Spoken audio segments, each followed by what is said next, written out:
you read this prescription. You were saying a minute ago that you read the prescription as if it were a prescription like you get for medication at the pharmacy. You would read it, and then they would have many choices of different.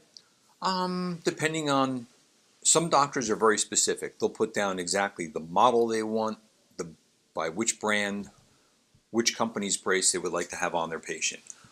Other doctors leave it up to the orthotist to sit there and say, okay, the doctor wants, whether he would write a TLSO or thoracic lumbar sacral orthosis, put a diagnosis down as far, either a diagnosis code or a written diagnosis for a herniated disc, a compression fracture.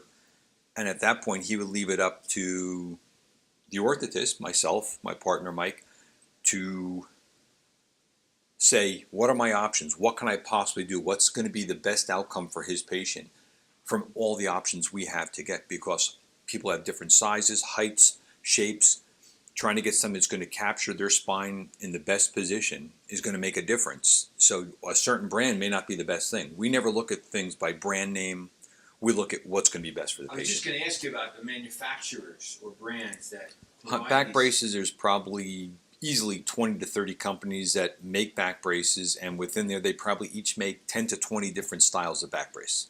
So how do you know which one would be right for the patient at that time? You have to, through education. I mean, we constantly do continuing education. We required by our field to do it. We do it on our own. We take classes. We talk to the vendors from those companies, the sales reps who come out to talk to us and say, what's the benefit of this brace? And you also have to look at, it's not just the brace.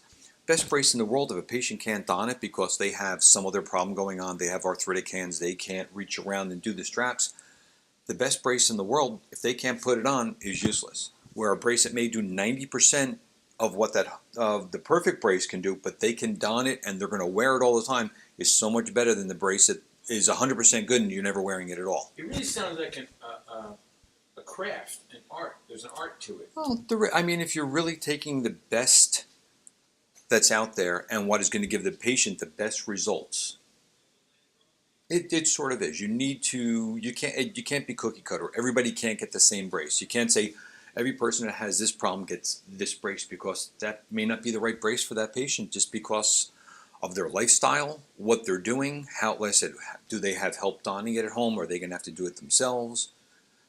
30-year-old patient who injured their back, that's still mobile, young, viable, can do certain things. You get that 86-year-old lady who fell down and got a compression fracture. She's like, how am I going to put that on? I can't put that on. I have nobody at home. I'm living at home, or I'm living at home with somebody my husband, who really can't help me because I take care of him. You have to look at everything. You really just can't say, here you go. You have to sit there, interview the patient, see what's going on, get a good idea of their demographics, not just what's going on with them, but how they're truly going to use something and be able to use it.